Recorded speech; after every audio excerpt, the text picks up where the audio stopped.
আমরা আজকের আলোচনায় সাইবার নিরাপত্তা আইন 2023। আসলে আমরা কিছু কিছু আমাদের ভুল স্বীকার করিনি, সেটি হলো যে ইতিমধ্যে কনস্টেবল নায়েক থেকে এএসআই এবং এএসআই থেকে সাব ইন্সপেক্টর বিভাগীয় পদোন্নতি পরীক্ষার এমসিকিউ পরীক্ষার রেজাল্ট দিয়েছে, পরীক্ষাও হয়েছে। তবে পরীক্ষার প্রশ্নের মধ্যে আমরা যেটা দেখলাম যে ডিজিটাল নিরাপত্তা আইন 2023-এ বাতিল করা হয়েছে, রহিত করা হয়েছে। সেখানে আমরা যদি এখনো লেখি, প্রশ্নকর্তা যদি এটা লেখে যে ডিজিটাল নিরাপত্তা আইন 2018, আসলে আমাদের এই বিষয়গুলো দেখা উচিত। কর্তৃপক্ষ যারা আমার এই বক্তব্যটা শুনবেন, যদি কোনো মহোদয়গণ আমার বক্তব্যটা শুনতে পারেন, আপনাদের কাছে অনুরোধ যে এগুলো প্রশ্ন দেওয়ার আগে অন্তত আমরা যেন বিতর্কের মধ্যে না জড়াই, সেটা আপনাদের দেখার একটু দায়িত্ব আছে। কারণ এই এই আমলে যদি আমরা ভুলগুলো করি, এখন তো ডিজিটাল মাধ্যম, সেখানে বলা হয়েছে যে ডিজিটাল নিরাপত্তা আইন, তা ডিজিটাল নিরাপত্তা আইন তো 2023-এর মধ্যে রহিতকরণ হয়ে গেছে। এখন তো সাইবার নিরাপত্তা আইন। এই জন্য আমি বিষয়টা একটু আপনাদের দৃষ্টি আকর্ষণ করছি। এই জন্যই আগামীতে যেন এরকম ভুল আর না হয়। দেখা যাবে যে আমাদের পদোন্নতি পরীক্ষার প্রশ্ন আসলো ডিজিটাল নিরাপত্তা আইন, তো ডিজিটাল নিরাপত্তা আইন তো অলরেডি অনেকেই পড়া বাদ দিয়ে দিছে, কারণ যেটা বাতিল সেটা তো আমার পড়ার প্রয়োজন নাই। এমন একটা মানে পরীক্ষার বিষয়, দেখা গেল পরীক্ষার হলে গিয়ে আসলো যে ডিজিটাল নিরাপত্তা আইন অনুযায়ী অতিরাষ্ট্রিক প্রয়োগ বলতে কি বোঝেন। কিন্তু এখন এই ডিজিটাল নিরাপত্তা আইন যখন দিল, আমরা যতই চ্যালেঞ্জ করি স্যার ডিজিটাল তো নাই, সাইবার নিরাপত্তা, যিনি পরীক্ষার হলে ডিউটি আছেন যা লেগছে তাই দেখো, তুমি পাবা কোথায়? ওটা তো বাতিল, বাতিল জিনিস তো আমি পড়বো না। এই জন্য কর্তৃপক্ষের নিকট আমার অনুরোধ থাকবে, ওনারা যদি জানেন, অর্থাৎ পরীক্ষার প্রশ্নটা যখন প্রেরণ করেন তখন যেন একটু দেখে শুনে এটা, মানে যখন কম্পিউটার করা হয়, যে আসলে যেমন সাইবার নিরাপত্তা আইন 2023 সনে কার্যকর হয়েছে। এখন যদি আমরা ধরে নেই যে ডিজিটাল নিরাপত্তা আইন অনুযায়ী ডিজিটাল নিরাপত্তা আইনের অপরাধ সংক্রান্ত ঘটনায় বা অপরাধে রুজুকৃত মামলা তদন্তকারী কর্মকর্তার ক্ষমতা, বা তদন্তকারী কর্মকর্তা কোন ধরনের ক্ষমতা প্রয়োগ করতে পারবেন। তো এখানে তো হলো আগে ছিল 41, কিন্তু এখন আসছে 40। এখন যিনি খাতা কাটবে তিনি যদি আবার, তখন আরেক ভেজাল হয়ে গেল, উনি যদি আবার 40-এ চলে চলে আসেন, কাজে কাজে এই জাতীয় প্রশ্ন আমার মনে হয় না দেয়াই উত্তম। আমি কর্তৃপক্ষের নিকট বিনয় অনুরোধ জানাচ্ছি। যা আমরা আজকে সাইবার নিরাপত্তা আইন 2023 নিয়ে আলোচনা করব। অতিরাষ্ট্রিক প্রয়োগ এটা কাকে বলে? অতিরাষ্ট্রিক প্রয়োগের বিষয়টি হলো এরকম যে একজন ব্যক্তি, যেমন আমরা যদি দেখি পেনাল কোড এবং সিআরপিসি তে যে কথাগুলো বলা আছে যে একজন ব্যক্তি যদি বিদেশে কোনো অপরাধ করেন, তো এটি যদি পেনাল কোডে বিচার্য বিষয় হয়ে থাকে, তাহলে ওই ব্যক্তিটাকে বাংলাদেশে কোনো স্থানে পেলেও তার বিচার করা যাবে। তো আমার মেয়ে যেহেতু লয়ার, ওর যখন ওই একটা আহ, এটা মনে হয় মুভ কোর্ট একটা বলে মনে হয়, ওদের কোর্টের একটা প্রশ্ন ওর কাছে আসছিল যে নাইজেরিয়া একজন নাগরিক, অর্থাৎ নাগরিক বাংলাদেশি একজন নাগরিক একটা মেয়ে নাইজেরিয়ায় ছিল, সেখানে ভারতের একটা মেয়ে তাকে রেপ করেছে, কিন্তু সেই লোকটা বাংলাদেশে আসছে, তার বিচার করা যাবে কিনা? আসলে তো সুযোগ নাই, এটা তো প্যানেল কোর্টের কথা বলা হয়েছে। নারী নির্যাতনে তো অতিরাষ্ট্রিক প্রয়োগ নাই, কি আছে নাকি? না স্যার, নাই। এই জিনিসগুলো কঠিন, মানে ওরা তো অনেক পড়ালেখা করে, বিশেষ করে যারা পাবলিক ইউনিভার্সিটিতে পড়ে তাদের কিন্তু অনেক কিছু পড়তে হয় যেটা তোমরা চিন্তা করতেও পারো না। হ্যাঁ, যে যারা বিসিএস দিচ্ছেন, জুডিশিয়াল দিচ্ছেন, তাদের মাথায় যে কি, যার বাচ্চা যখন ওই ওই পর্যায়ে যাবে তখন তোমরা বুঝতে পারবে। তো আমরা আসি এই সাইবার নিরাপত্তা আইন 2023-এর অতিরাষ্ট্রিক প্রয়োগ কাকে বলে। তো পেনাল কোড সিআরপিসি তে যেমন বলা আছে যে এমন একটি অপরাধ যে অপরাধটি দেশের বাইরে দেশে করলে অপরাধ হতো, এইরকম কোন অপরাধ যদি দেশের বাইরে করে, কি কথাটি এখানে। তো এই 4 ধারার 4-এ রাখে বলছে যদি কোনো ব্যক্তি বাংলাদেশের বাইরে এই আইনের কোনো অপরাধ সংগঠন করেন যা বাংলাদেশে করলে এটা অপরাধ হিসেবে গণ্য হতো। অর্থাৎ এই ডিজিটাল নিরাপদ দুঃখিত সাইবার নিরাপত্তা আইনের যে প্রশ্ন আছে, এইরকম কোন অপরাধ যদি, অর্থাৎ এখানে যে অপরাধটা আছে, যদি দেশের বাইরে করে, তাহলে ধরে নিতে হবে যে ওই ব্যক্তিটা দেশের মধ্যে অপরাধটা করেছে। দ্বিতীয়ত, যদি কোনো ব্যক্তি বাংলাদেশের বাইরেতে বাংলাদেশে অবস্থিত, অর্থাৎ এটা হলো যে সে বিদেশে একটা অপরাধ, আর যদি বিদেশ থেকে বাংলাদেশে কোনো কম্পিউটারে অপরাধ করেন, সেটার শাস্তির কথা বলা হয়েছে এখানে। এই অর্থাৎ সে অপরাধটা এখানে করেছে বলে গণ্য হবে। আমরা যদি দেখি, এটা কিন্তু একটা পর্যায়ে বলা যায়, এটা কিন্তু মানে সহযোগী বলা যায় একটা ক্ষেত্রে। যে এই ধরনের অপরাধ যদি সে দেশের বাইরে করে, আসলে তার এখানে অপরাধ হবে কিনা। কিন্তু এখানে দেখা যাচ্ছে যে না, ওই লোকটার মানে বাঁচার কোনো সুযোগ নাই, যে আচ্ছা, আমি তো ঘটনা দেশেই ঘটাই নাই, তাই আমার কেন ধরবেন। তো এই ডিজিটাল নিরাপত্তা দুঃখিত, সাইবার নিরাপত্তা আইনে যে কথাটি বারবার করে বলেছে যে হ্যাঁ, অতিরাষ্ট্রিক অর্থাৎ এরকম কোন অপরাধ যদি দেশের বাইরে করে, যে অপরাধটি কিনা বাংলাদেশে করলে শাস্তিযোগ্য হতো, তো বাংলাদেশের কোন নাগরিক বিদেশে থেকে যদি এরকম অপরাধ করে, তাহলে বাংলাদেশে তার বিচার করা যাবে, ধরে নিতে হবে সে বাংলাদেশে এরকম অপরাধ করেছে। আর এই 4-এর 2-এ বলেছে যে বাংলাদেশের কোন নাগরিক তো বিদেশে থেকে যদি কোনো কম্পিউটারের মাধ্যমে আমাদের দেশে কোনো অপরাধ করেন, কোনো ডিভাইসের মাধ্যমে, তাহলে ধরে নিতে হবে যে তিনি বাংলাদেশেই বসেই এই অপরাধটি করেছেন। আর যদি কোনো ব্যক্তি বাংলাদেশের অভ্যন্তর থেকে, অর্থাৎ বাংলাদেশে অবস্থান করে বিদেশের কোনো করে, তার মানে বিদেশে করলেও শাস্তিযোগ্য অপরাধ, বাংলাদেশেও করলে শাস্তিযোগ্য অপরাধ, অর্থাৎ যে অপরাধটা সংঘটিত হয়েছে ওই অপরাধের ক্ষেত্রে এটাই বলেছে, তার তো শাস্তি হবে। এখানে কিন্তু তখন কিন্তু মামলাটায় ধারাটা এখানে হবে না, এটা অতিরাষ্ট্রিক প্রয়োগ। তো আমরা আমাদের এই আলোচনায়, আজকের আলোচনায় আমরা 4 ধারাটা গুরুত্ব সহকারে দেখব। আমার কথা কি বুঝতে পারছো না, বোঝো নাই? জি স্যার। কি কারো কোনো বক্তব্য আছে এই সম্পর্কে? না না স্যার। স্যার, সাথে সাথে উত্তর দেবার সময় নাই কিন্তু। আমরা আজকের গুরুত্বপূর্ণ আমাদের আলোচনার মধ্যে চলে আসি। 8 ধারা, 8-এর 1, 2, 3। আচ্ছা, ভালো কথা। 8-এর 1, এখানে একটা বিষয় বলা আছে, আইন শৃঙ্খলা রক্ষাকারী বাহিনী। আইন শৃঙ্খলা রক্ষাকারী বাহিনী কখন কি কারণে কোনো তথ্য উপাত্ত বা ফেসবুকে প্রকাশিত কোনো ভিডিও অডিও বা ইউটিউবে প্রকাশিত কোনো অডিও ভিডিও, তাহা সেখান থেকে কি রিমুভ বা প্রত্যাহার করিবার জন্য আবেদন করতে পারেন, বা কখন কি কারণে কোনো তথ্য উপাত্ত বা প্রকাশিত কোনো কিছু এটি রিমুভ করার জন্য পুলিশ আবেদন করতে পারে। আসলে এখানে যে কথাটি বলেছে, যদি আইন শৃঙ্খলা রক্ষাকারী বাহিনীর নিকট, আমি আজকে থেকে যে কথাটা বলছি, আজকে তোমরা তারিখ দিয়ে রাখো এবং প্রত্যেকটা প্রশ্নের বাম পাশে দিয়ে রাখো পরীক্ষা প্রস্তুতিমূলক, এর বাইরে তোমরা কিছু পাবে না, 2-1টা পেতে পারো। তাহলে এই এখানে এই 8-এর 1-এ বলছে, মহাপরিচালক নিজ অধিক্ষেত্রভুক্ত কোনো বিষয় ডিজিটাল বা ইলেকট্রনিক মাধ্যমে প্রকাশিত প্রসারিত তথ্য উপাত্ত সাইবার নিরাপত্তার ক্ষেত্রে হুমকি সৃষ্টি করলে, অর্থাৎ যদি এরকম কোনো ঘটেন, তাহলে কমিশন বিটিআরসি কে অনুরোধ করতে পারবেন। কে পারবেন? এই আহ সাইবার নিরাপত্তা মহাপরিচালক। মহাপরিচালক। আমরা মহাপরিচালকেরটাও দেখবো, তবে বেশি গুরুত্ব দিব আমরা কোনটা, আমাদের 2টা, আইন 8-এর 2। শৃঙ্খলা। অর্থাৎ জি স্যার। কখন কি কারণে আইন শৃঙ্খলা রক্ষাকারী বাহিনী বা আইন শৃঙ্খলা রক্ষার দায়িত্বে নিয়োজিত কোনো কর্মকর্তা প্রকাশিত ডিজিটাল মাধ্যমে প্রকাশিত কোনো তথ্যপাত্র রিমুভ বা অপসারণ করার জন্য আবেদন করতে পারে।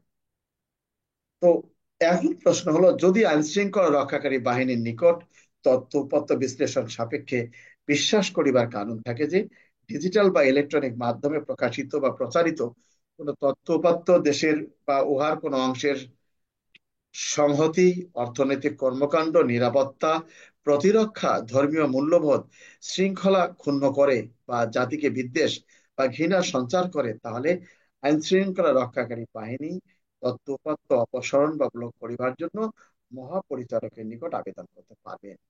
অর্থাৎ বিটিআরসির মাধ্যমে, অর্থাৎ মহাপরিচালকের মাধ্যমে এটা দায়িত্বকার বিটিআরসির। এই যে আমাদের যখন ছাত্র আন্দোলন হলো, আমাদের এই আন্দোলনের সময় যে বন্ধ করে দিয়েছিল, এটাই ছিল তাদের, ব্লক করে দিয়েছিল, এটা ডাউন করে দেওয়া হয়েছে যে তথ্য উপাত্ত এটা প্রকাশিত হবে না, আর যদি দেওয়া হয়ে থাকে তাহলে রিমুভ করতে পারবে। তো এখানে এই আইন শৃঙ্খলা রক্ষাকারী বাহিনী যদি মনে করেন যে এমন কোনো কিছু ফেসবুকে বা ইউটিউবে বা ইলেকট্রনিক কোনো মিডিয়ায় প্রচার করা হয়েছে যা দেশের মধ্যে বিশৃঙ্খলা সৃষ্টি করতে পারে, নিরাপত্তার হুমকি হতে পারে, ধর্মীয় মূল্যবোধের উপর আঘাত হানতে পারে ইত্যাদি, জনশৃঙ্খলা ক্ষুণ্ণ হতে পারে, তখন আইন শৃঙ্খলা রক্ষার কাজে নিয়োজিত যে বাহিনী আছেন তারা কি করবেন, এই এই ভিডিওটা সেখান থেকে বা এই অডিওটা রিমুভ করিবার বা অপসারণ করিবার নিমিত্তে মহাপরিচালকের মাধ্যমে বিটিআরসি কে অনুরোধ করতে পারে। আমার বক্তব্য কি বুঝতে পারছো না বোঝো নাই? জি স্যার, বুঝতে পারছি। কি রাশেদ, কোনো বক্তব্য আছে? স্যার। কোনো বক্তব্য আছে এই সম্পর্কে? না স্যার। কারো কিছু? না স্যার। আচ্ছা, কারো কিছু বলার নাই, না থাকলেই ভালো। এখানে সাইবার এটা এমসিকিউ যেহেতু চলে গেছে, এত আর সুযোগ নাই। স্যার, প্রশ্ন আকারে স্যার ধারাগুলো প্রশ্ন আকারে একটু বলুন প্লিজ। বুঝি না কি হলো। স্যার, এই যে সাইবার ক্রাইমের যে ধারাগুলো আছে স্যার, কি ধরনের প্রশ্নটা হবে? আমি তো বলেই দিলাম যে কখন কি কারণে, আমি তো বলেই দিলাম যে অতি রাষ্ট্রিক প্রয়োগ বলতে কি বোঝেন, সাইবার নিরাপত্তা আইনের আলোকে আলোচনা করুন। এত প্রতিবারে আসে অতি রাষ্ট্রিক কাকে বলে, সাইবার নিরাপত্তা আইন অনুযায়ী অতি রাষ্ট্রিক কাকে বলে। আর 8-2 যে প্রশ্নটা সেটা হলো যে আইন শৃঙ্খলা রক্ষাকারী বাহিনী কখন কি কারণে প্রকাশিত কোনো তথ্য উপাত্ত ভিডিও অপসারণ করার জন্য ব্যবস্থা গ্রহণ করতে পারে, এটাই। বা কোনো তথ্যউপাত্ত, যে তথ্যউপাত্ত প্রকাশিত হয়েছে, কোনো আইন শৃঙ্খলা রক্ষাকারী বাহিনী যদি মনে করেন যে এই তথ্যউপাত্ত প্রকাশিত হওয়ার কারণে দেশের মধ্যে বিশৃঙ্খলা সৃষ্টি হতে পারে, কোনো ধর্মীয় মূল্যবোধের আঘাত হানতে পারে, তখন তার করণীয় কি? তখন তিনি এগুলো অপসারণ করিবার নিমিত্তে মহাপরিচালকের মাধ্যমে বিটিআরসি কে অনুরোধ করতে পারবেন। আমার কথা কি বুঝতে পারছো না বোঝে নাই? জি স্যার, বুঝতে স্যার। জি স্যার। আর আমরা এটাতে না যাই, আমাদের এতগুলো দেখা দুই একটা তো বাদ পড়বে, আমি তো আর শিয়াল পণ্ডিত না। ইলেকট্রনিক জালিয়াতি, ইলেকট্রনিক প্রতারণা, এটাও আমাদের প্রয়োজন নাই। পরিচয় ছদ্মবেশ ধারণ, যেমন এইটা আমাদের একটু প্রয়োজন আছে, যে পরিচয় প্রতারণা, এটা বেশ কয়েকবার আসছিল যে জনৈক ব্যক্তি নিজেকে একজন স্বনামধন্য কম্পিউটার ইঞ্জিনিয়ার হিসেবে পরিচয় দেন, দিয়ে তিনি বিভিন্ন জনের সাথে সখ্যতা গড়ে তুলেছেন এবং অনেকের কাছ থেকে তিনি অনেক টাকা পয়সা নিয়েছেন ইত্যাদি করেছেন। আসলে বিষয়টি হলো এই পরিচয় বা ছদ্মবেশ ধারণ। তাহলে পরিচয় প্রতারণা বা ছদ্মবেশ ধারণ, এই প্রতারণা করতে গেলে আমাদের পেনাল কোডের 415 ধারা যে প্রতারণার উদাহরণ দেওয়া আছে সেটা আমাদেরকে দেখতে হবে। ছদ্মবেশ বলছে যদি কোনো ব্যক্তি ইচ্ছাকৃত ভাবে বা জ্ঞাতসারে কোনো computer, computer program, computer system, computer network, কোনো ডিজিটাল ডিভাইস সিস্টেম বা ডিজিটাল নেটওয়ার্ক ব্যবহার করে প্রতারণা করিবার বা ঠকাইবার উদ্দেশ্যে অপর কোনো ব্যক্তির পরিচয় ধারণ করেন বা অপর কোনো ব্যক্তির কোনো তথ্য নিজের বলে দাবি করেন,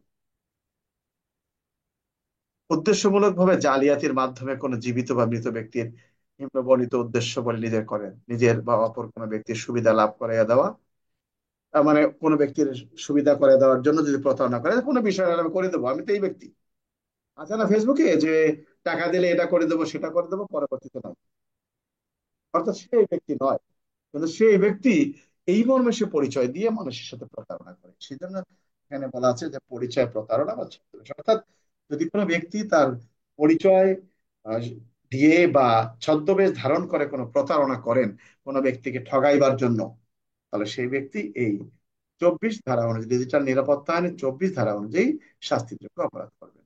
আমার কথা কি বুঝতে পারছেন না বোঝে নাই? জি স্যার, বুঝতে স্যার। 25 ধারাটাও আমরা দেখবো।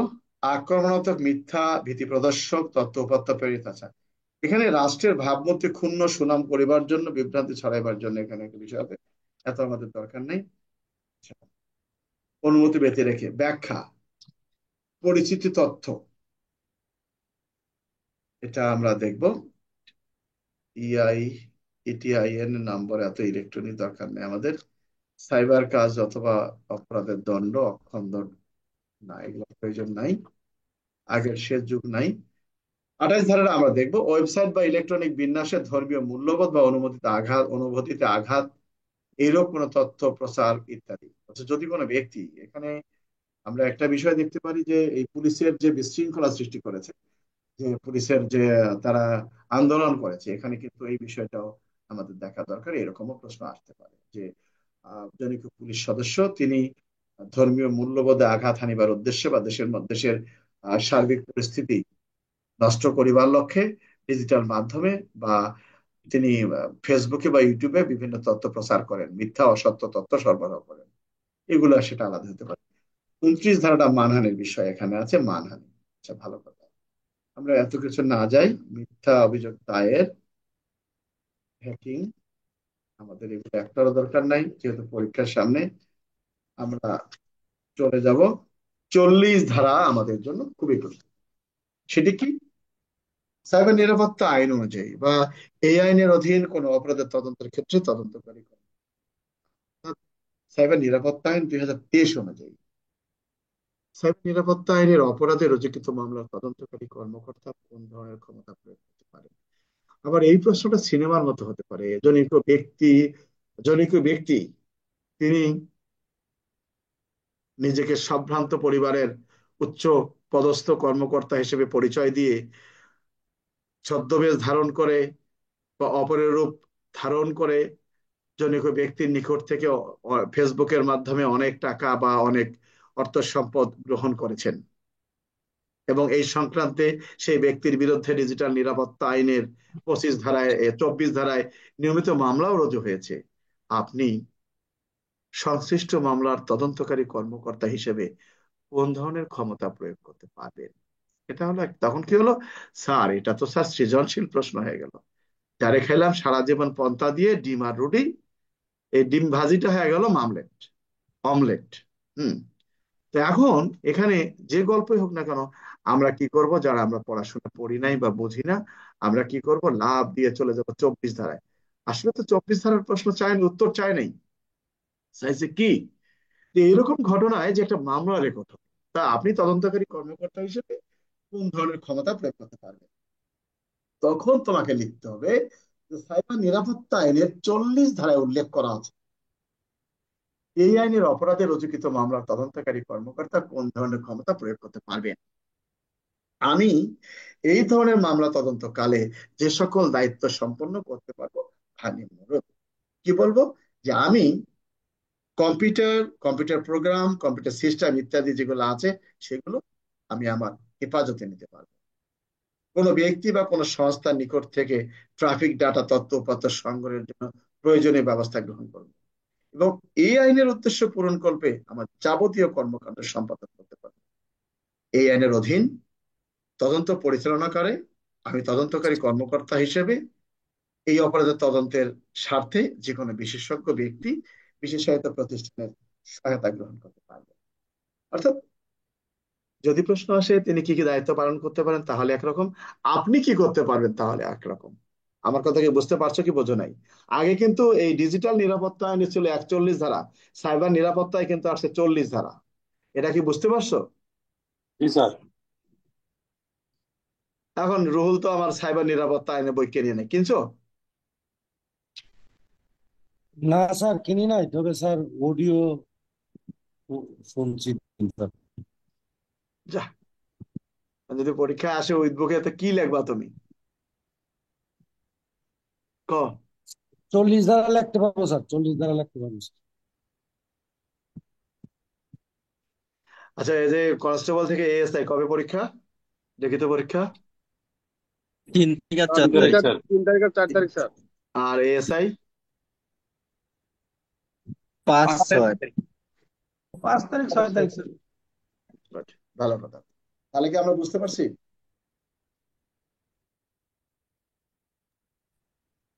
এই 40 ধারার প্রশ্ন কি তোমরা বুঝতে পারছো?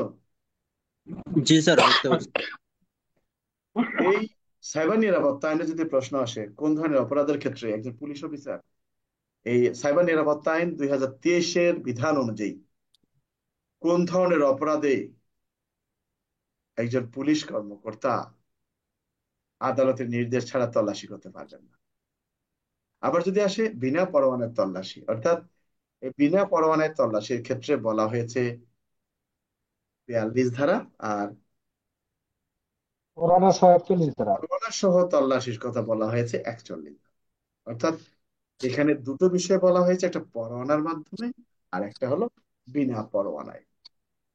তাহলে বিনা পরোয়ানায় কেন কেন পুলিশ তল্লাশি করতে পারেন, এবং কোন ধরনের এই যে সাইবার নিরাপত্তা আইন 2023-এর কোন ধরনের অপরাধে একজন পুলিশ অফিসার, কোন পদের পুলিশ অফিসার একজন ব্যক্তিকে বিনা পরোয়ানায় গ্রেপ্তার করতে পারেন?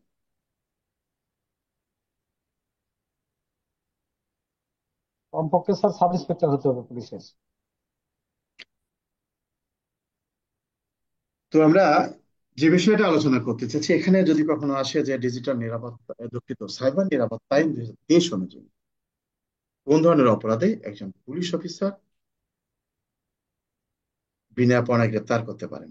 এখন এটা তো হলো সহজ প্রশ্ন, কিন্তু যদি প্রশ্ন আসে যে আহ একজন কোন পদের পুলিশ কর্মকর্তা কি কারণে বিনা পরোয়ানায় তল্লাশি করতে পারেন সাইবার নিরাপত্তা আইনে, এখানে যে কথাটি বলা আছে যে এই সাইবার নিরাপত্তা আইনের তল্লাশি প্রবেশে বাধা হলেও কিন্তু সিআরপিসি প্রয়োগ করে। আমরা এত কিছু দেখবো না, হ্যাঁ, আমরা শুধু এটা জেনে রাখবো যে এটা আমাদের আসতে পারে হয়তোবা। তো আমরা এই 42 এবং 41 ধারার বিষয়টা আমরা দেখবো। আমরা এখানে চলে যাব কোন ধারা, বাজেয়াপ্ত স্যার গ্রেপ্তার করতে পারে কত ধারায় স্যার বিনা পরোয়ানায়? 42, 42। সাইবার নিরাপত্তার 42 ধারা। আমরা চলে আসি বিশেষজ্ঞের মতামত।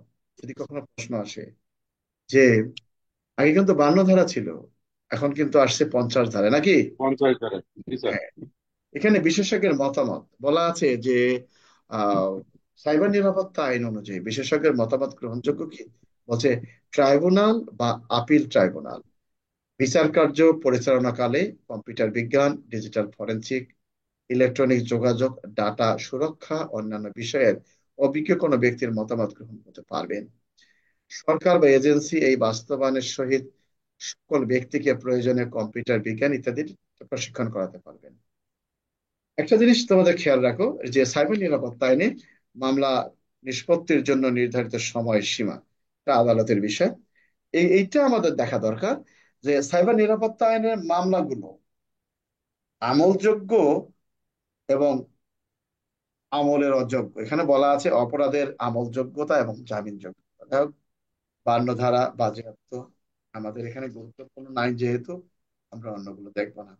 তাহলে সাক্ষ্যগত মূল্য 56 ধারাটার প্রয়োজন আছে সাইবার নিরাপত্তা আইনের, যে সাক্ষ্যগত মূল্য।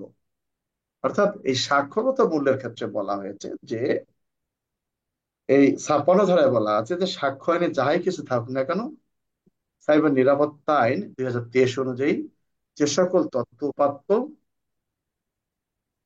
আলামত হিসেবে জব্দ করা হয়েছে, এই সকল আলামত সাধারণ সাক্ষ্যের ন্যায় আদালতে প্রাসঙ্গিক, সেটি 56 ধারায় উল্লেখ করা আছে।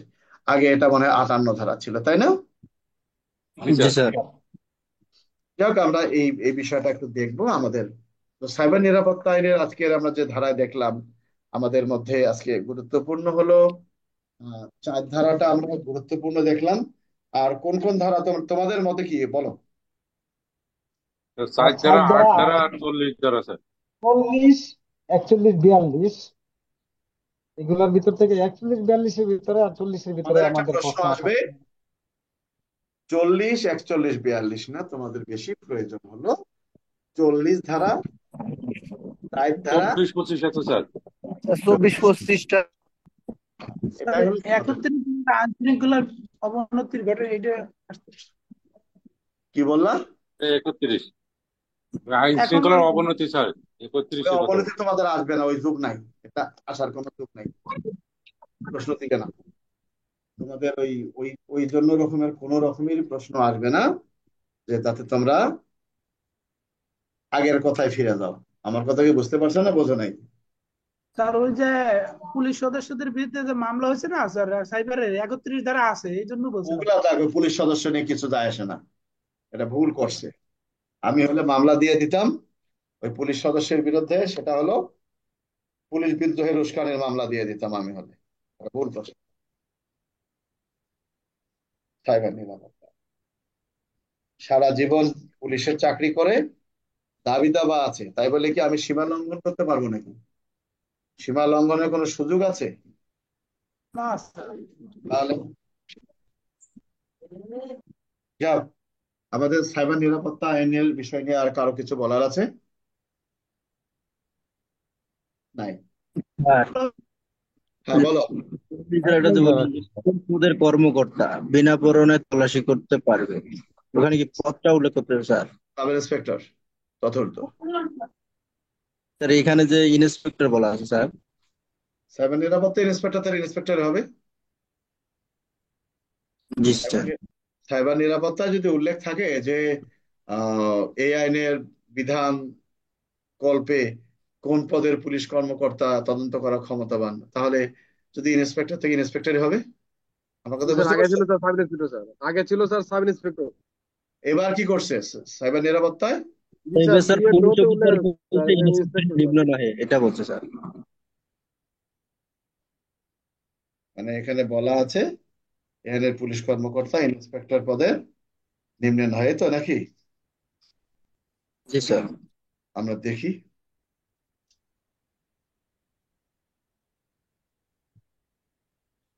কত ধারায় বলা, পুলিশ অফিসার ইন্সপেক্টর পদমর্যাদা নিম্নে নয়। ঠিক আছে, অসুবিধা নেই। আর কোন কোন ধারা দেখবো? যেগুলো আছে মনে আছে ভিডিও দেখে নিও কোন কোন ধারা, আর এই দেরি করে এসে কাহিনী করো না। ভিডিও দেখে নিবা, নাহলে কারো জিজ্ঞেস করবা। আমরা চলে আসি আইন শৃঙ্খলা বিঘ্নকারী অপরাধ দ্রুত বিচার আইন। এখানের মধ্যে গুরুত্বপূর্ণ বিষয়টি কোনটা আমাদের হতে পারে?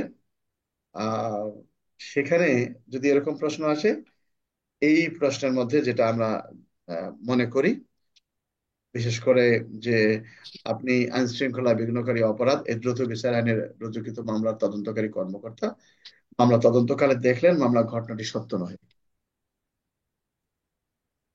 সেক্ষেত্রে আপনার করণীয় কি? অর্থাৎ 6 ধারার বিষয়টি হলো এখানে। আর যদি এরকম প্রশ্ন আসছে যে ক নামক ব্যক্তির প্ররোচনায় খ নামক ব্যক্তি এই আইন শৃঙ্খলা বিঘ্নকারী অপরাধ দ্রুত বিচার আইনে একটি মামলা দায়ের করেন, পরবর্তীতে মামলার তদন্তকারী কর্মকর্তা হিসেবে আপনি দেখতে পেলেন যে মামলার ঘটনাটি সত্য নয়, এক্ষেত্রে আপনি তদন্তকারী কর্মকর্তা হিসেবে কি ব্যবস্থা নেবেন? অর্থাৎ যার প্ররোচনায় মামলাটা দায়ের করা হয়েছে এবং যিনি দায়ের করিয়েছেন, অর্থাৎ উভয় ব্যক্তির শাস্তির কথা বলা হয়েছে 6 ধারা। আমার কথা কি বুঝতে পারছো না বোঝে নাই?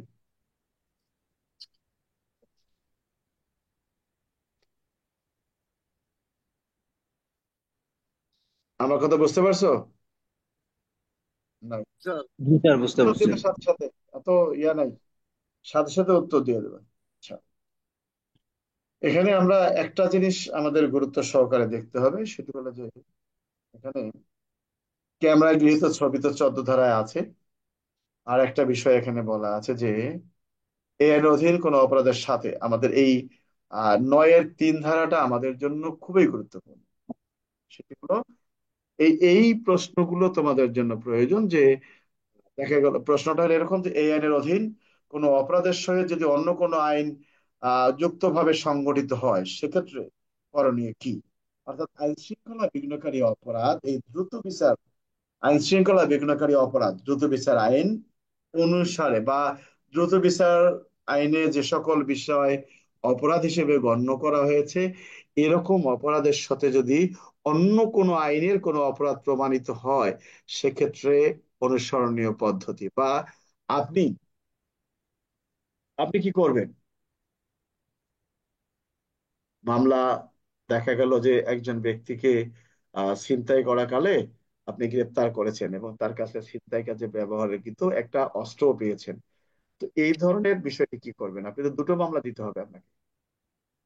তো এখন প্রশ্ন হলো যে এই ধরনের অপরাধ বিচারকালে যদি আদালত দেখতে পারেন যে এর সাথে অন্য একটি বিষয় আছে, তখন কি করবেন? তো এখানে বলা হয়েছে যে এই আইন শৃঙ্খলা বিঘ্নকারী অপরাধের দ্রুত বিচার আইনের 9-এর 3 ধারায় যে কথাটি বলা হয়েছে যে এইরকম ঘটনার ক্ষেত্রে যদি প্রমাণিত হয় যে এই অপরাধের সাথে অন্য কোনো অপরাধ ওতপ্রোতভাবে জড়িত, তাহলে বলছে এই অপরাধটি যে আদালতে বিচার্য সেই আদালতে এই মামলার নথিটা প্রেরণ করতে হবে। আমার কথা কি বুঝতে পারছো না, বোঝো নাই?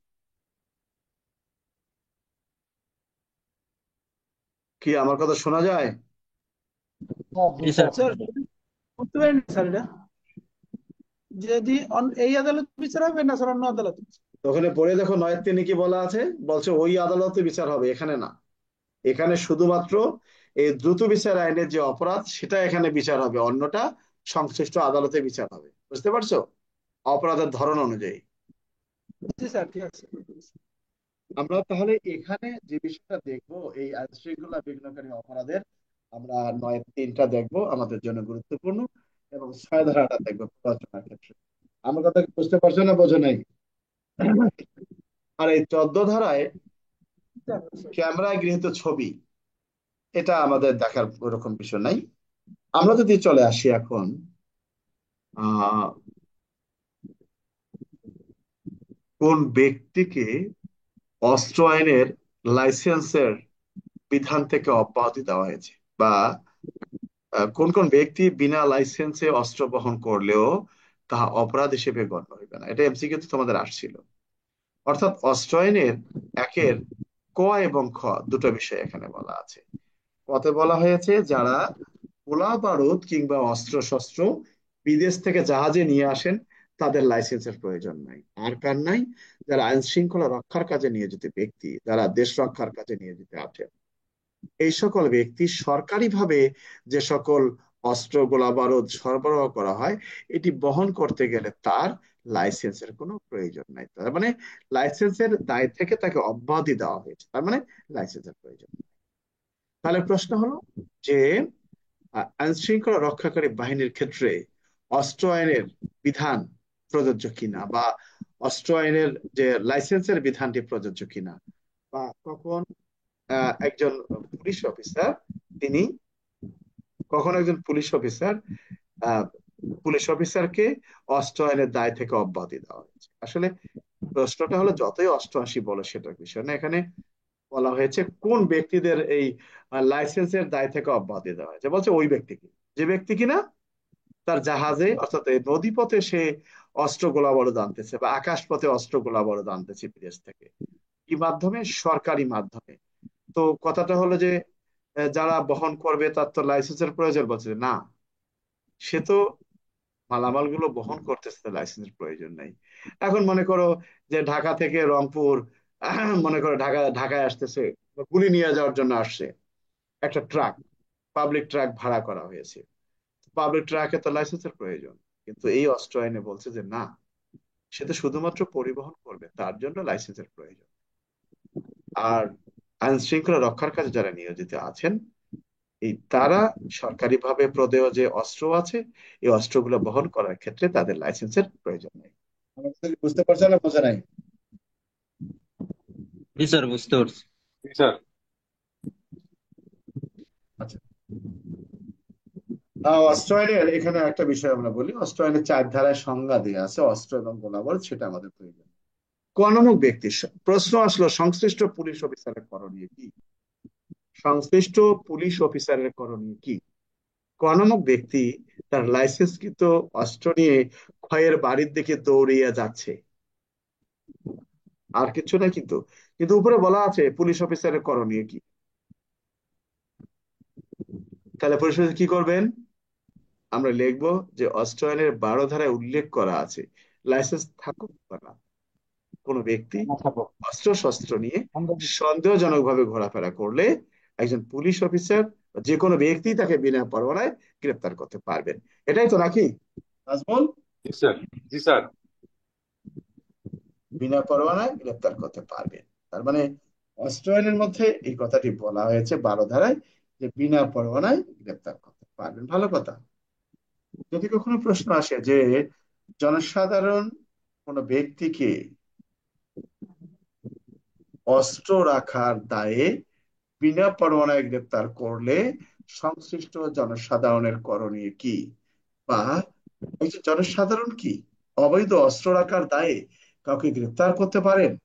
এই অস্ত্র আইনের ধারার মধ্যে বলা আছে যে গ্রেপ্তারকারী ব্যক্তি ম্যাজিস্ট্রেট বা পুলিশ অফিসার না হন, অর্থাৎ জনসাধারণও এখানে গ্রেপ্তার করতে পারে। তাহলে জনসাধারণের করণীয় কি? বলা হয়েছে জনসাধারণ যে ব্যক্তিকে ধৃত করেছেন তিনি দ্রুত সময়ে এটা কোথায় হাজির করবেন? তাকে পুলিশ কর্মকর্তার নিকট অর্পণ।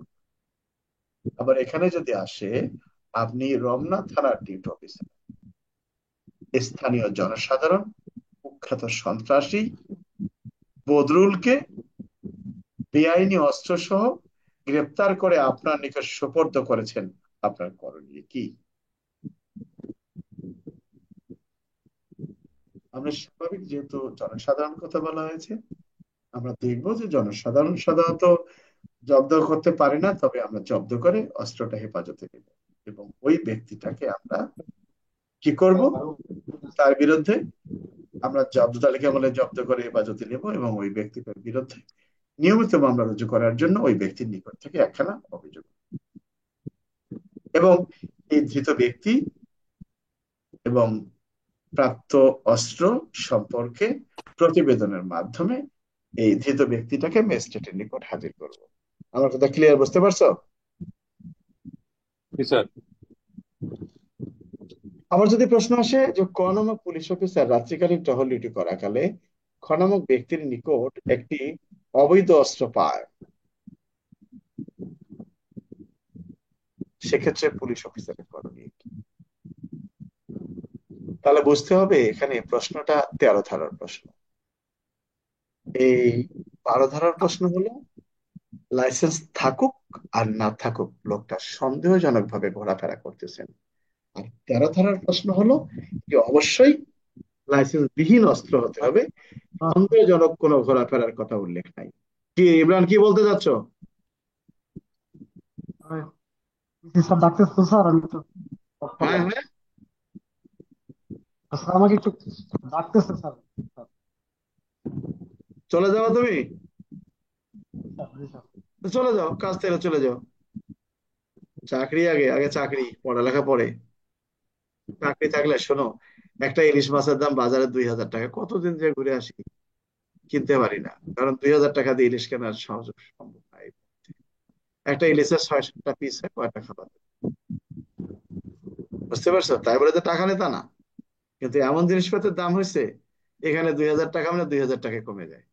তো চাকরি থাকলে তখন তো চিন্তা করা হয়নি, কারণ মাস শেষে তো 40-50 হাজার টাকা বেতন পাই, বুঝছো না? তো আগে চাকরি, তারপরে সবকিছু। এটা হলো বিষয়। ওই চাঁদপুরের লোক, বরিশালের লোক, এরা তো ইলিশ পাঠাবে না, এই জন্য বললাম কথাটা। এরা জীবনে আর পাঠাইলো না। হ্যাঁ, কি সালে? না স্যার, ঠিক আছে, সব জায়গায় স্যার একই অবস্থা স্যার। যাক, আমরা গল্প করলাম। তো 12 ধারা এবং 13 ধারার মধ্যে একটা পার্থক্য আছে। 12 ধারায় বলা আছে সন্দেহজনক ভাবে ঘোরাফেরা, 13 ধারায় কিন্তু সন্দেহের কথাটা বলা নাই। আমার কথা কি বুঝতে পারছো?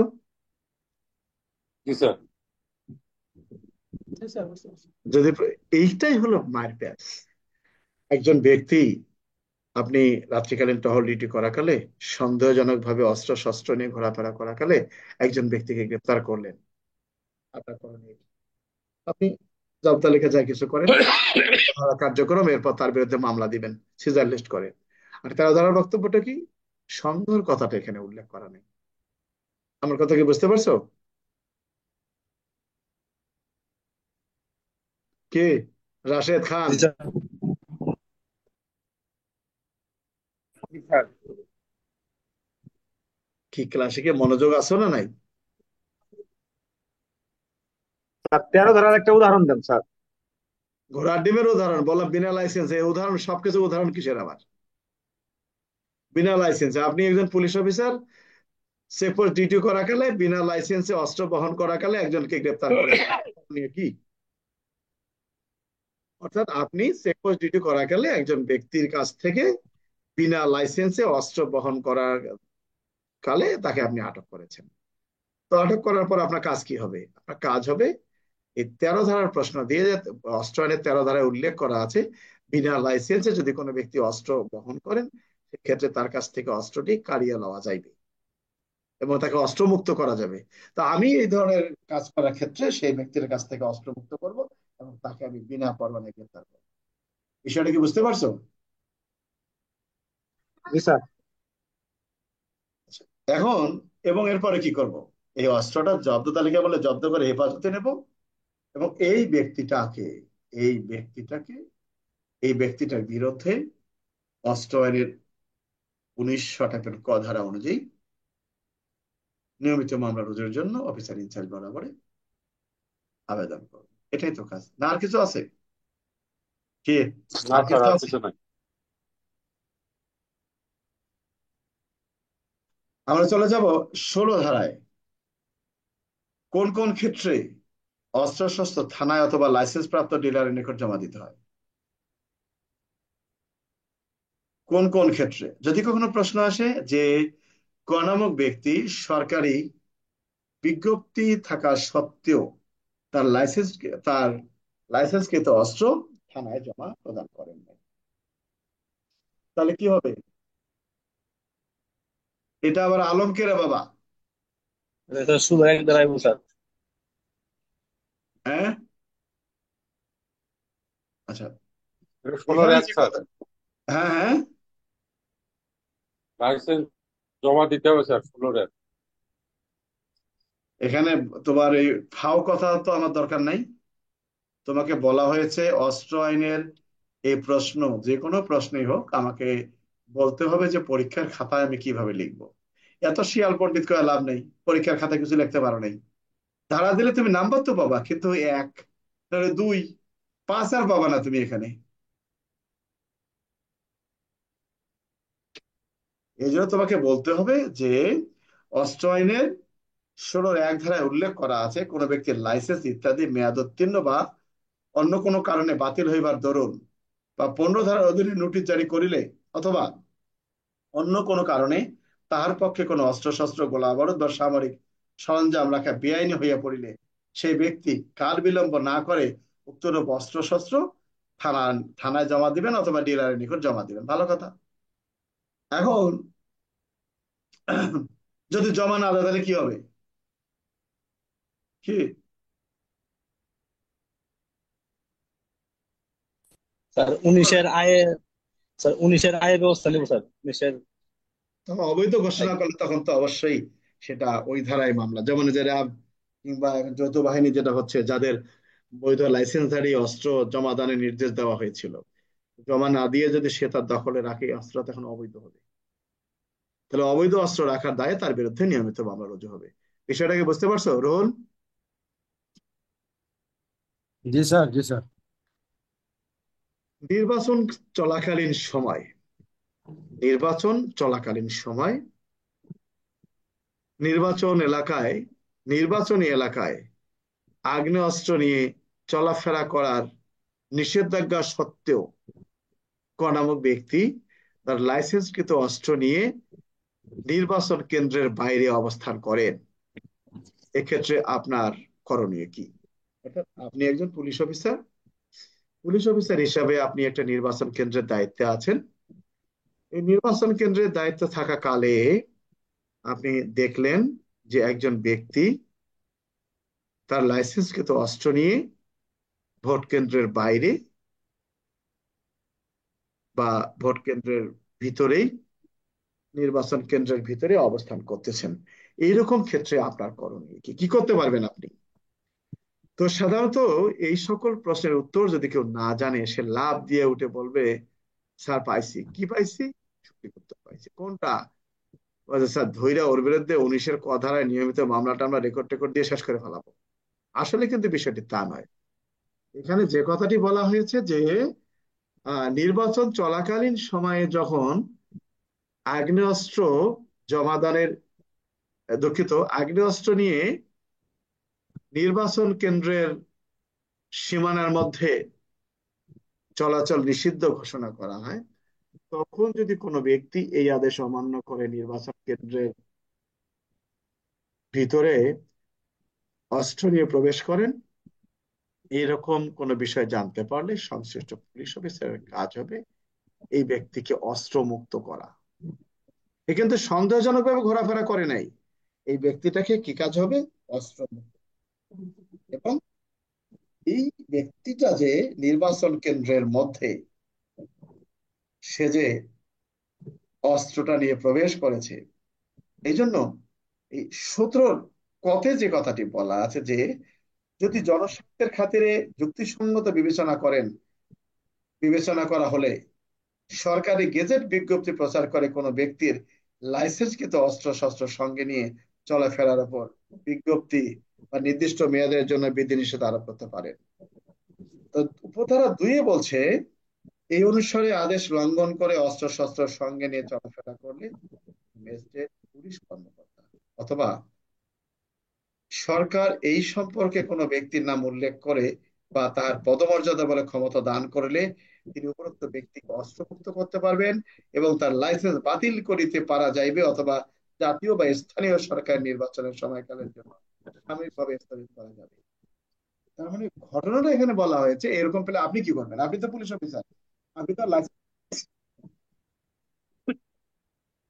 বাতিল করতে পারবেন। তাহলে আপনার কাজটা হবে এই ব্যক্তির অস্ত্রটা, তাকে অস্ত্রমুক্ত করবেন। তার মানে কি কেড়ে নেবেন? ভালো কথা, তার কাছ থেকে অস্ত্র নিবেন। তো কি আপনি নিয়ে শুধু পকেটে ঢুকবেন? না, আমরা যখনই কোনো অস্ত্র এভাবে নিই না কেন, অবশ্যই সেটা উপস্থিত ব্যক্তিদের সম্মুখে জব্দ তালিকা বলে জব্দ করে অস্ত্রটা হেফাজতে নেবেন।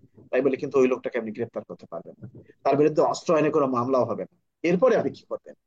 অস্ত্রটা যে আপনি হেফাজতে নিলেন এবং এই ব্যক্তি যে সরকারি আদেশ অমান্য করে নির্বাচন কেন্দ্রের মধ্যে অস্ত্র নিয়ে প্রবেশ করেছে, তৎপ্রেক্ষিতে বিষয়টি আপনি কাকে জানাবেন? লাইসেন্স অথরিটিকে, জেলা ম্যাজিস্ট্রেটকে আপনি বিষয়টি অবহিত করবেন। আ- আমার কথা কি বুঝতে পারছো? জি স্যার। জি স্যার, এটা পুরাটা কত ধারা হবে স্যার? 17 ক 17 স্যার কত? 17 ক এর 1 এবং 2। তো জি পুলিশের স্যার। করণীয় 2। বুঝতে পারছো? জি স্যার, বুঝতে পারছি। এ প্রশ্নটা পরীক্ষায় আসছিল তোমাদের ইন্সপেক্টরশিপে যে নির্বাচনকালীন সময়ে আগ্নেয়াস্ত্র নিয়ে নির্বাচনী এলাকায় চলাচলের নিষেধাজ্ঞা সত্ত্বেও জনৈক ইউনিয়ন পরিষদের মেম্বার বা চেয়ারম্যান তার লাইসেন্সকৃত বন্দুক নিয়ে নির্বাচন কেন্দ্রের মধ্যে প্রবেশ করেন,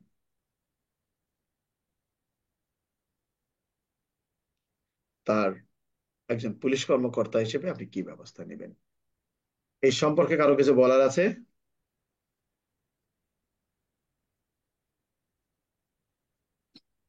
তোমাদের উত্তর নাই কেন বুঝলাম না, কি বোঝো না তোমরা? না না স্যার। স্যার, বলার নাই। তো ঘোড়া টিম সাথে সাথে উত্তর দিয়ে দিবা। এই শোনো, এই সহজগুলা তোমরা বুঝবা না, তোমরা বুঝবা ওই যে 40টা ধারা দেওয়া, ঊর্ধ্বতন অফিসারকে জানাবো, জব্দ তালিকা করব, 19-এর ক ধারায় মামলা দেব, ভাত খাবো, আসামি কি এই 54 ধারায় কি হয়, আসামিরে 13-12 ধারায় গ্রেপ্তার করব, এগুলো তোমাদের কাম। এগুলো বিভিন্ন গাইডে লেখাও আছে, তাই না? কি? জি স্যার আছে। আমি জানি, এই জন্য তোমাদের সমস্যাটা। বক্তব্যটা এরকম না। বক্তব্যটা হলো যে নির্বাচন চলাকালীন সময়ে বা নির্বাচনকালীন সময়ে নির্বাচন কেন্দ্রের নির্ধারিত সীমানার মধ্যে লাইসেন্সকৃত অস্ত্র শস্ত্র নিয়ে চলাফেরা নিষেধাজ্ঞা সত্ত্বেও যদি কেউ ব্যক্তি এই লাইসেন্স নিয়ে প্রবেশ করে, আপনার করণীয় তো বলছে আপনি অস্ত্র মুক্ত করেন, তার কাছে অস্ত্রটা নিয়ে নেন। তো নিলে কি করবেন? পলিথিনে ফাঁসা নেবেন না, জব্দ তালিকা বলে জব্দ করে আপনি হেফাজতে নেবেন। এরপর কি করবেন? ওই লোকটা যে নিয়ম ভঙ্গ করেছে তার বিরুদ্ধে আপনি লাইসেন্স অথরিটিকে অবহিত করবেন। বিষয়টা ক্লিয়ার? জি স্যার। স্যার এখানে অস্ত্রটি কি করবো স্যার? আমি তো জব্দ তালিকা মূল্যে জব্দ করলাম, এরপর অস্ত্রটা কি নিয়ে যা থানায় জমা পুকুরে দেবো? ফেলাই দেবে মিয়া। থানায় জমা দেবো নাকি স্যার না, এটা ম্যাজিস্ট্রেটের নিকট? পুকুরে ফেলাই দিবা, এটা পুকুরে ফেলাই দিয়ে দিবা। এই হলো তোমাদের ক্লাস। একজন ব্যক্তির কাছ থেকে তুমি অস্ত্র সিজ করার পরে কি ফালাই দিতে পারবা? কোথায় জমা দিবা? কে? স্যার, এটা পিয়ার স্যার, মানে থানায় জমা রাখবো স্যার। না, ওর ওর ওর রাখবো। বলতেছি যে একজন ব্যক্তির নিকট একটা তুমি অস্ত্র পাইলা, তারপরে তুমি সিজ করলা, সেই অস্ত্রটা কি ফালাই দিবা না বাড়িতে নিয়ে যাওয়া? কোনটা? হ্যাঁ? না স্যার, থানায় তো নিয়ে যাবো তো স্যার, এর বিরুদ্ধে নিয়ে তো মামলা দিতে পারবো না যেহেতু ইসে, তাহলে কি কিভাবে এটা যাবে মানে? এমিয়া না বুঝলে থাকো, বুঝলে না করার নেই। যখনই সিজ করতে হবে থানায় জমা দিতে হবে ব্যাস। অস্ত্র সিজ করে কি অন্য কারো কাছে দেওয়া যাবে রুহুল? না স্যার, অস্ত্র জব্দ তালিকা মূলে জব্দ করার পরে স্যার পিআর মূলে থানায় জমা রাখবো স্যার। Good. জমা রাখার পরে প্রয়োজন হলে স্যার বিজ্ঞ আদালতে এই বিষয়ে একটা প্রতিবেদন দিব স্যার প্রয়োজন হলে। অভিজ্ঞ আদালত জেলা ম্যাজিস্ট্রেটের নিকট লিখতে হবে, কিন্তু স্যার জেলা ম্যাজিস্ট্রেটের নিকট। লাইসেন্স অথরিটি যারা তার কাছে লিখতে হবে। আর তাকে তো আমি গ্রেপ্তার করি না যে বিজ্ঞ আদালতকে জানাবো। এগুলো যে 40টা ধারা দেওয়ার উত্তর আছে না, ওগুলো যাই হোক। আমরা চলে আসি ক নামক ব্যক্তি। ক নামক ব্যক্তি খ নামক ব্যক্তিকে হত্যা করিবার উদ্দেশ্যে লাইসেন্সবিহীন অস্ত্র নিয়ে যাওয়ার সময় পুলিশ কর্তৃক ধৃত হয়। সংশ্লিষ্ট ঘটনায় পুলিশ অফিসারের করণীয় কি? কি করবেন পুলিশ অফিসার? কি করবেন? তাড়াতাড়ি উত্তর দাও, সময় নেই। গ্রেপ্তার করে বিচার প্রতিকার মামলা দিবে। অস্ত্রটি কাড়িয়ে নেব এবং তার কাছ থেকে অস্ত্র মুক্ত করব, এবং সিজার লিস্টের মাধ্যমে জব্দ তালিকা খুলে জব্দ করে বিজ্ঞ থানায় হাজির হইয়া পুলিশের সটাইপের কদারা মোতাবেক অফিসার ইনচার্জের বরাবর আবেদন করবে মামলা দিয়েছে। কি কিসের সাইফুল রহমান, অফিস? কি ব্যবস্থা নেব? স্যার কি করতে হবে? স্যার পুরোটা বুঝতে পারিনি। ঘোড়ার ডিম্ব জমিয়া। বিষয়টি হলো একজন ব্যক্তি আর একজন ব্যক্তিকে হত্যা করার উদ্দেশ্যে অবৈধ অস্ত্র সহকারে যাওয়ার সময় পুলিশ কর্তৃক ধৃত হয়। এক্ষেত্রে পুলিশ অফিসার কি দায়িত্ব পালন করবে? স্যার অস্ত্র আইনের অস্ত্র আইনের বিশেষ শর্ট আইভেন ক। দাঁড়ায় স্যার অস্ত্র নিচে। একটা জেনে রাখো, এইটাই আমি জানতে চাচ্ছিলাম। অস্ত্র আইনে বিশেষ ক, বিশেষ ক ধারায় কখনো থানায় নিয়মিত মামলা রুজু হয় না পুলিশের। তুমি যাতে ভুল করে এই বিশের ক দাও, এই জন্য তোমাকে এই প্রশ্নটা জিজ্ঞেস করা হলো। একজন ব্যক্তি আর একজন ব্যক্তিকে হত্যা করতে যাওয়ার সময় অর্থাৎ অবৈধ অস্ত্র সহকারে যদি কোনো পুলিশ কর্তৃক ধৃত হয়, পুলিশের কাজ হবে ওই অস্ত্রটা জব্দ তালিকা বলে জব্দ করে হেফাজতে নেওয়া। এবং ওই আটক ব্যক্তির বিরুদ্ধে অস্ত্র আইনে 19-এর ক ধারা অনুযায়ী নিয়মিত মামলা রুজুর জন্য থানায় অভিযোগ দায়ের করা, এর বাইরে কিছু নাই। কারণ 20-এর ক কোনো পুলিশের কাজ নয়। 20-এর কটা হলো আদালতের। অর্থাৎ একজন ব্যক্তি অবৈধ অস্ত্র সহকারে অবৈধ অস্ত্র অবৈধ অস্ত্র নিয়ে একজন ব্যক্তিকে খুন করতে যাচ্ছেন, এই সময় পুলিশ তাকে ধৃত করেছেন। ধৃত করার পর সেই পুলিশ অফিসার তার বিরুদ্ধে অস্ত্র আইনে 19-এর ক ধারা অনুযায়ী নিয়মিত মামলা রুজুর জন্য থানায় অভিযোগ দিয়েছে। তার বিরুদ্ধে মামলাও হয়েছে 19-এর কতে। কিন্তু আদালত বিচার করতে গিয়ে দেখলেন যে এই ব্যক্তিটার যে অপরাধ সেটি হলো একজন ব্যক্তিকে হত্যা করার উদ্দেশ্যে বিনা লাইসেন্সে অস্ত্র বহন করতেছিলেন। তো তখন আদালত এই অস্ত্র আইনের 19-এর ক ধারায় অবৈধ অস্ত্র রাখার দায়ে যে শাস্তির বিধান আছে সেই শাস্তিটা না দিয়ে 20-এর ক ধারা অনুযায়ী শাস্তি প্রদান করতে পারেন। অর্থাৎ অস্ত্র আইনের 19 সটাইপেন কতে সর্বোচ্চ শাস্তি হলো যাবজ্জীবন, নিম্ন হলো 10 বছর। আর 20 সটাইপেন কতে অর্থাৎ 20-এর কতে যে কথাটি বলা আছে সর্বোচ্চ শাস্তি হলো মৃত্যুদণ্ড, সর্বনিম্ন হলো 14 বছর। অর্থাৎ বর্ধিত আকারে দণ্ড প্রদান করতে পারেন। অস্ত্র আইনে বর্ধিত দণ্ডের বিধান আছে কি? আমরা লিখবো যে হ্যাঁ, অস্ত্র আইনের 20-এর ক ধারায় বর্ধিত দণ্ডের বিধান আছে। অর্থাৎ যদি কোনো ব্যক্তি বিনা লাইসেন্সে কোনো অস্ত্র বহন করাকালে পুলিশ কর্তৃক ধৃত হয় এবং এই বিনা লাইসেন্সে অস্ত্র বহনের উদ্দেশ্যটি হয় কোনো ব্যক্তিকে খুন করা বা অর্থাৎ কোনো ব্যক্তিকে হত্যা করার উদ্দেশ্যে যদি বিনা লাইসেন্সে কোনো অস্ত্র বহন করাকালে পুলিশ কর্তৃক ধৃত হন মর্মে আদালতের নিকট প্রতীয়মান হয়, সেক্ষেত্রে আদালত ওই অস্ত্র আইনে যে সাজা আছে সেই সাজা না দিয়ে এই 20-এর ক ধারা অনুযায়ী বর্ধিত আকারে দণ্ড প্রদান।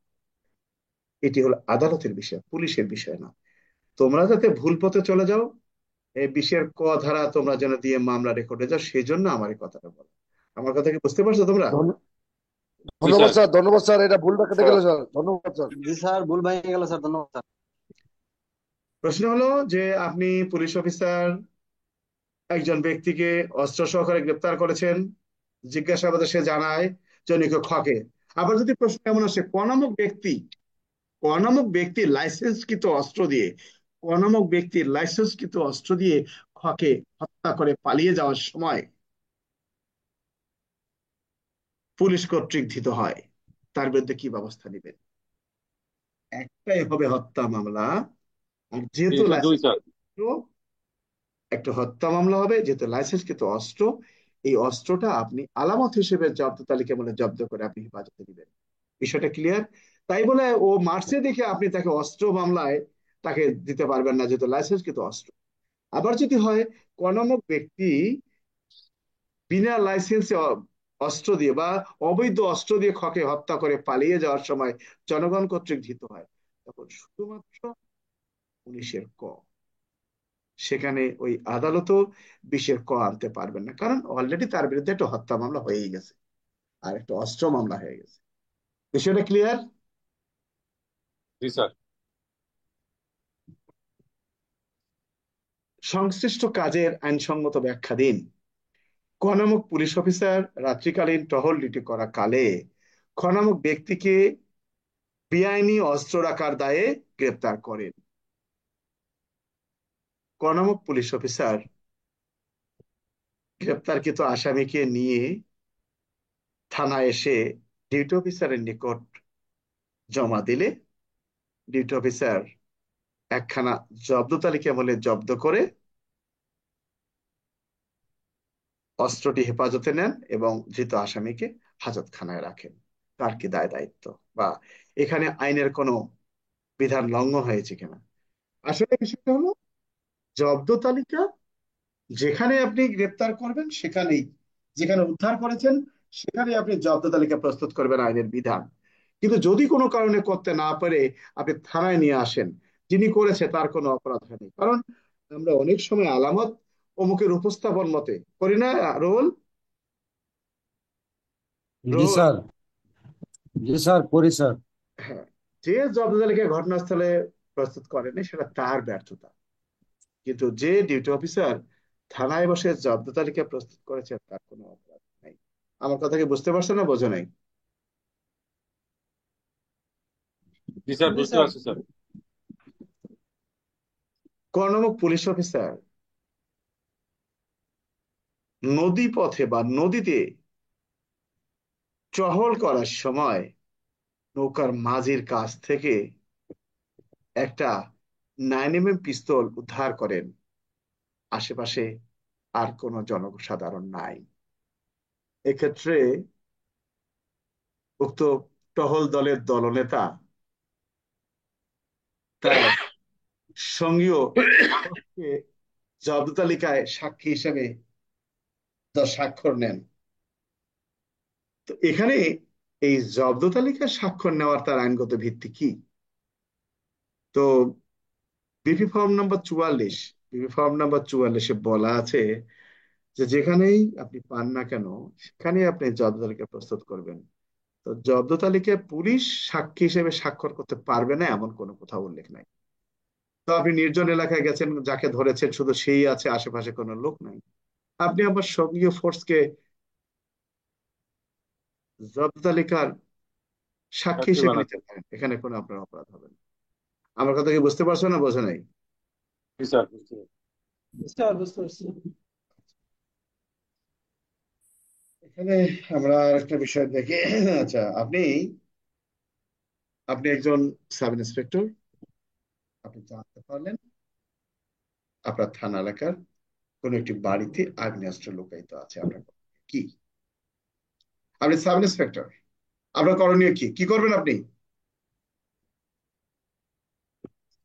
স্যার, অস্ত্র আইনের 25 ধারা মোতাবেক উক্ত মামলাটি বা অস্ত্রটি পার্টি উদ্ধারের জন্য। মামলা আবার পেলা কোথায়?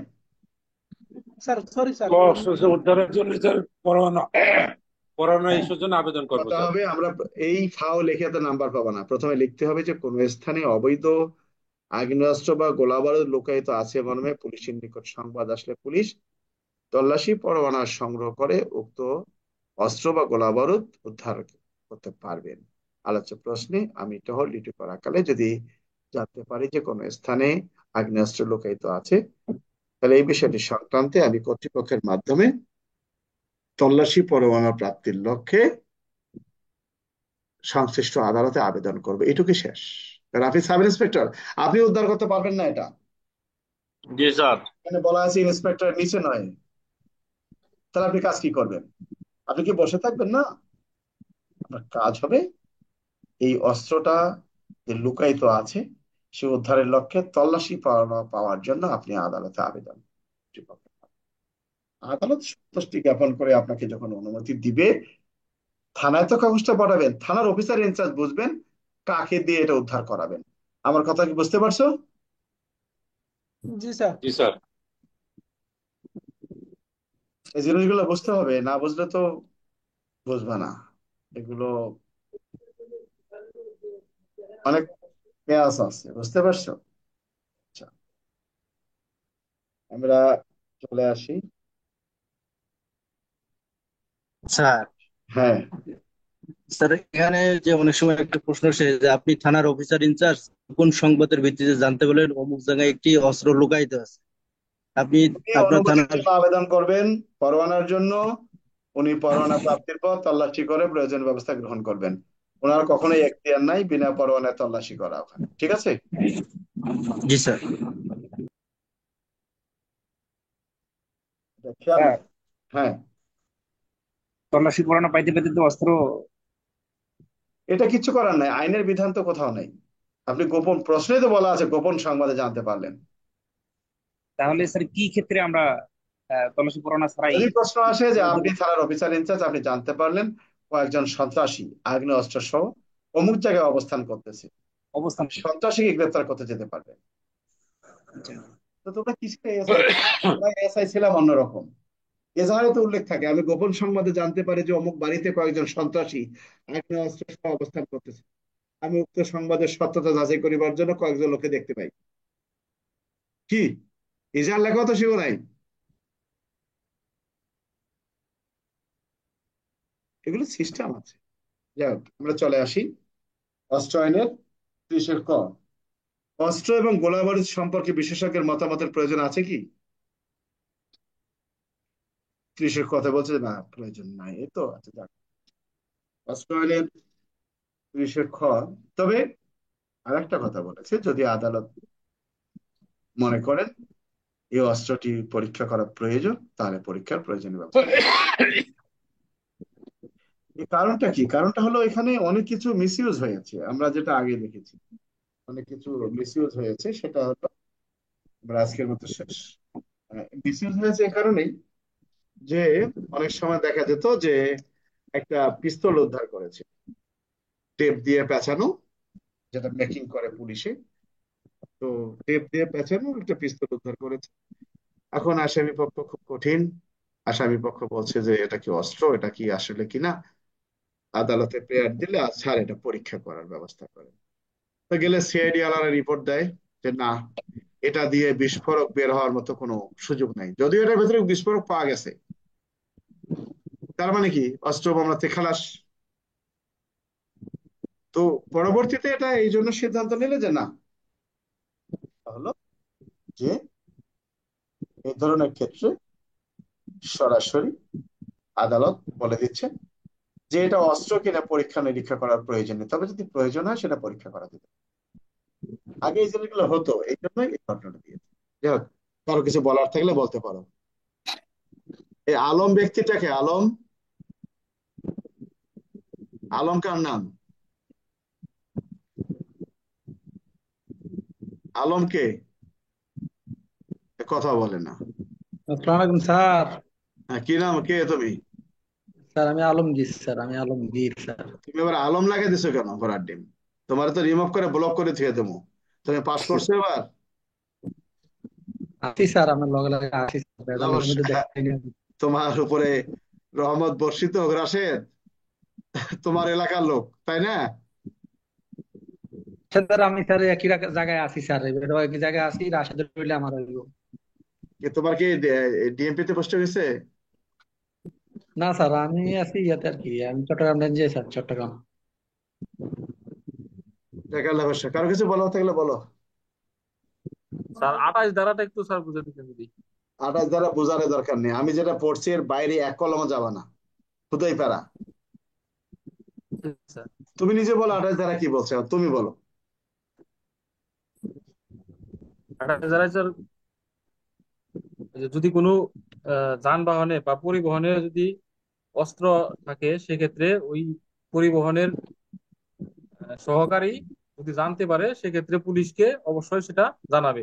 ঘোড়ার যদি ডিম, না জানে, এটা ঘোড়ার ডিম। বিষয়টি হলো পরিবহন জানানো না, বিষয়টা হলো ডিক্লারেশন দিতে হয়। যেমন রেলওয়েতে তুমি অস্ত্র নিয়ে যাচ্ছ, অস্ত্রের বক্স আছে, ডিক্লারেশন দিতে হবে যেখানে অস্ত্র আছে, কারণ তারা সেভাবে সেটা কেয়ার করবে। বাসে যাবা তুমি অস্ত্র নিয়ে না,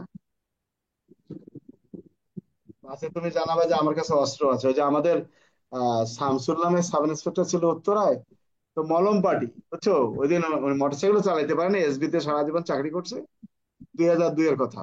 স্টাফ রোডে মলম পার্টি উঠছে, ওইটা ওনার সবার সবকিছু কাড়িয়ে নিচ্ছে, তো ওনার কাছে পিস্তল। উনি করে, বাবারে আমার কাছে আসো না, আমার কাছে পিস্তল আছে। তখন সবার মালামাল ফেরত দিয়ে পিস্তলটা নিয়ে গেছে, চোখের মধ্যে মলম লাগাই। পিস্তলটা আগে দরকার, বুঝতে পারছো তো? এরকম বাবারে সব নিয়েও আমার পিস্তলটা নিও না, তো ভালোই কথা তো মনে হয়েছে। বুঝতে পারছো? যাই হোক, কিছু বলার আছে আমির হামজা, সাইফুল? স্যার সকালে ক্লাস আছে কিনা স্যার? সকাল 7টায় ক্লাস আছে।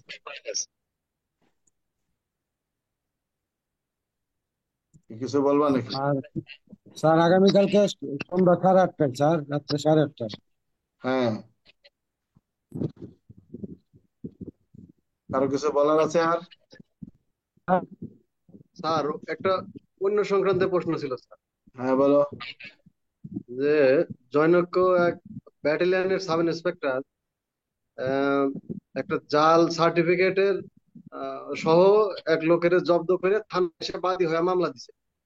মামলা দিলে এখন যে মামলার আয়ু, উনি দায়িত্ব নিয়ে পর্যালোচনা করে দেখলো যে এই অপরাধ সংক্রান্তে একটা স্বতন্ত্র ধারা আছে, যে ওই যে পাবলিক পরীক্ষার অপরাধ আইনের 6 ধারা। এখন সেক্ষেত্রে কি করণীয় স্যার?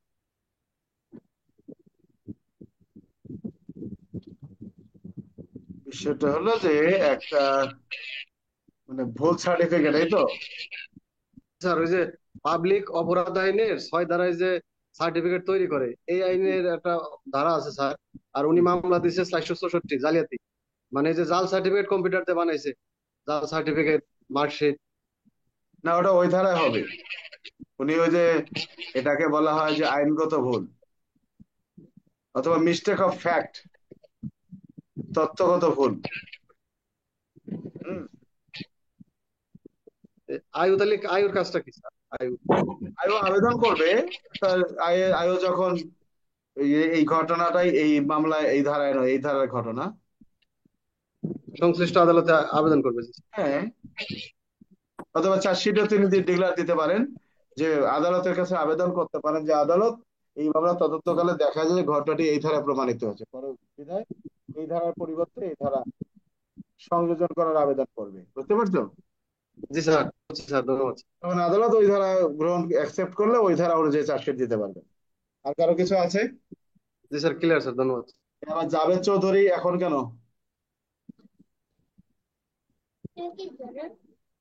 আমাদের একজন সাব ইন্সপেক্টর মারা গেল না, এর মৃত্যুর খবর শুনে বাবা মারা গেলেন, বাবাও। আরে আল্লাহ।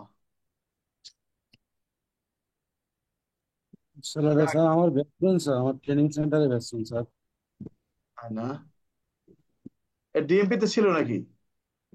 জি স্যার, ট্রেনিং একাডেমিতে ছিল দীর্ঘদিন স্যার। মানে দেখলে চিনবো, চিনতাম আর কি। যাক, আল্লাহ তাদের উভয়েরই বেহেশত নসিব করুক, কিছু বলার নেই।